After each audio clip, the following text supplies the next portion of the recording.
अरे लीजिए ना बहन जी, आप तो कुछ खा ही नहीं रही हैं।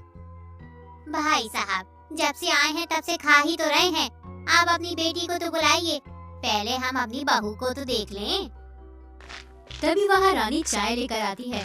आदि रानी को देखकर मुस्कुराने लगता है। रानी को भी आदि बहुत पसंद आता है। पढ़ाई कहाँ तक की आपने?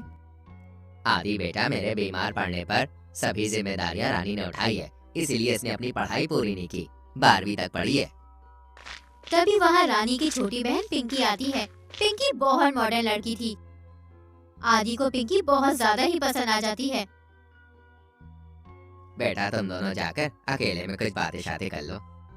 अरे नहीं नहीं अंकल, इसकी जरूरत नहीं है, हम घर जा रहे हैं, आपको फोन करके बता देंगे। बेटा हमसे कोई गलती हो गई है क्या, जो आप लोग इस तरह से जा रहे हैं? नहीं नहीं भाई साहब, आप चिंता ना करें, हम लोग फोन करके बता देंगे। फिर वो लोग चले जाते हैं।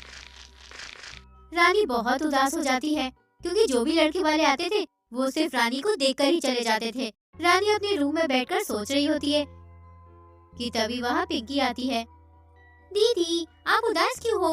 वो लोग जरूर हाँ ही बोलेंगे, उन्हें आप जैसी बहू कहीं नहीं मिलेगी। तभी वहाँ रानी के पिता आते हैं। बेटा उन्होंने तो हाँ बोल दिया, पर वो रानी के लिए नहीं बल्कि पिंकी के लिए। उन्हें पिंकी पसंद आई है, वो पिंकी से शादी करना चाहते हैं। पर पिताजी, ये कैसे हो सकता है? वो तो दीदी को देखने आए थे, वो ऐसा कैसे कर सकते हैं? मैं अभी उन्हें फोन करके बोलती हूँ। बेटा उन्हें पढ़ी लिखी बहू चाहिए, अगर तुम फोन करोगी तो वो शादी से ही इनकार कर देंगे, इससे अच्छा घर नहीं मिलेगा बेटा। रानी बहुत उदास हो जाती है।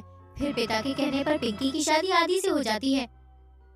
उधर रानी को अपनी बहन से जलन होने लगती है। पिंकी बहू, अपने ताऊजी के लिए चाय तो लेकर आ। पिंकी चाय लेकर आती है।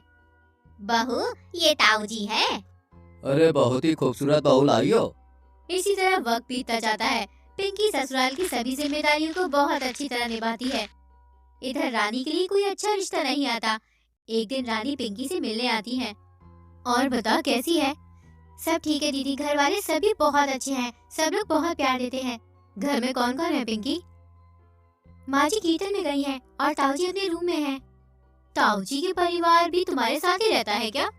उनकी शादी के कुछ दिनों बाद ही उनकी पत्नी का निधन हो गया, फिर उन्होंने शादी ही नहीं की। ये सब कुछ उन्हीं का है, वो इन सभी प्रॉपर्टी के मालिक है। आप बैठो, मैं अभी चाय बनाकर लेकर आती हूँ। रानी को पिंकी की इतनी अच्छी जिंदगी को देखकर जलन होने लगती है।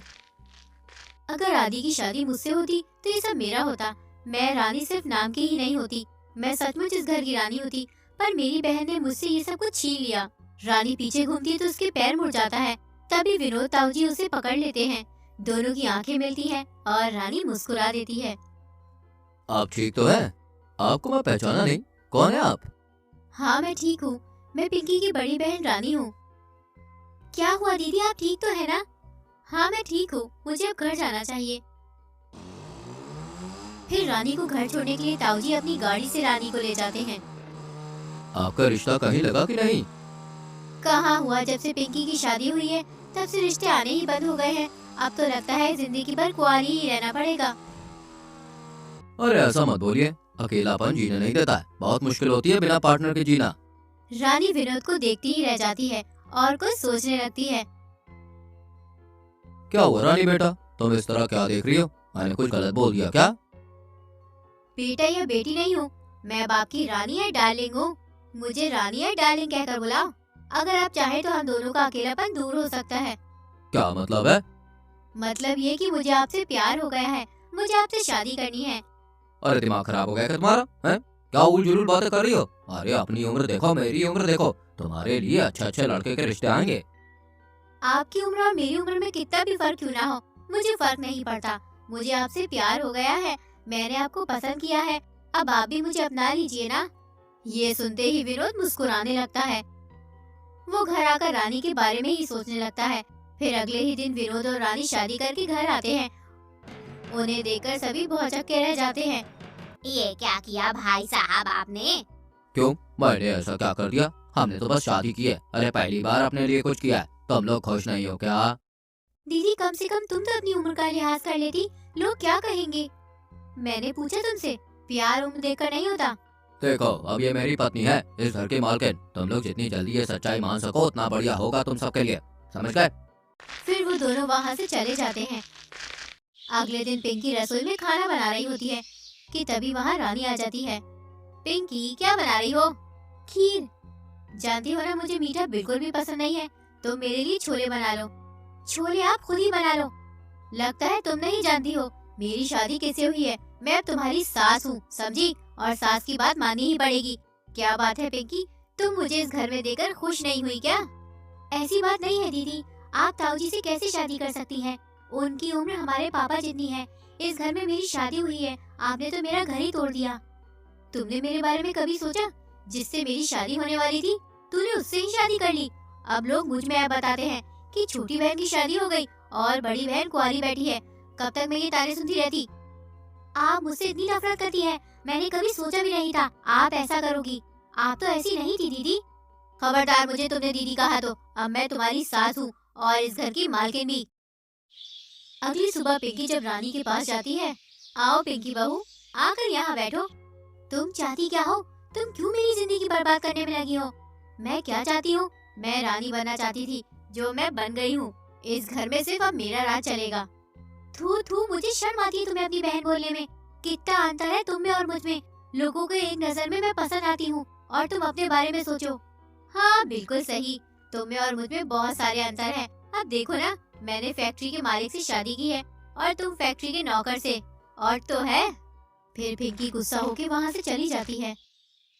फिर एक दिन, बहू, मैं कीर्तन में जा रही हूँ, तुम खाना बना लेना। जाने से पहले पौधों में पानी दे जाना। तुम मुझसे कह रही हो पौधों में पानी देने के लिए? तुम्हें शर्म नहीं आती है क्या? हाँ, मैं तुमसे कह रही हूँ पानी देने के लिए। भूल गई? देवरानी जेठानी का रिश्ता है।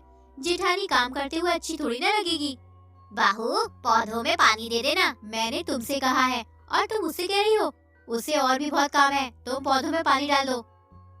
तभी वहाँ विनोद आता है। क्या हो रहा है? तुम लोग हल्ला क्यों कर रहे हो? देखिए ना भाई साहब, ये मुझे पौधों में पानी डालने के लिए बोल रही है। ठीक तो कर रही है। अरे छोटा सा काम है, इतना भी नहीं कर सकती हो क्या तुम? सिर्फ बैठ कर खाओगी तो भाई कैसे चलेगा? इसी तरह दिन गुजरते जाते हैं। दीदी, आप ऐसा क्यों कर रही हो? वो भी हमारी माँ की उम्र की हैं, थोड़ी तो इज्जत कीजिए उनकी। फिर तुम भूल गई हो, मैंने कितनी बार बोला है, दीदी नहीं हूँ मैं, तुम्हारी सास हूँ, सास। आप ऐसा क्यों कर रही हो? जब तक तुम सब मुझे इस घर का सदस्य नहीं समझोगे, तब तक मैं तुम लोगों को अपना कैसे मानूं? धीरे धीरे पिंकी और रानी में सुलह हो जाती है और सभी खुशी खुशी रहने लगते हैं।